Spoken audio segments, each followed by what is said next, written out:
Welcome to Bingo Plus Night 2026 Media Conference. This year's Bingo Plus Night marks the 4th anniversary of the country's leading digital entertainment platform. Today is the start of a new era because this year, we are going to step into the next plus. Bingo Plus has celebrated this kind of event. It's wins which brought hope also for sa community na tinutulungan natin. And our annual Bingo Plus night is always a night of glamour, celebration, and above all, recognizing our evolution. Not only the platform itself, but the whole family, kayo. Di ba? We all evolve eh. Happy to have been part of the giving back of what Bingo Plus does for the community. They're not just taking, they're also giving back. And that's what the good I see in what Bingo Plus has to offer. I just cannot, express my happiness even more kasi alam ko na this is going to be fun. That's why I was also hoping that you guys are gonna have fun this afternoon.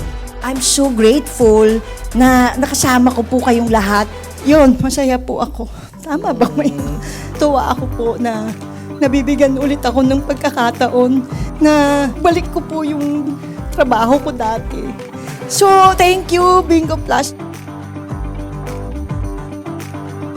Siyempre, it's an honor to be with the other artists and to sing in a very, very big event made possible by Bingo Plus, of course. You could see music from Asia sort of crossing over to other countries, other whatevers, right? The music speaks for itself.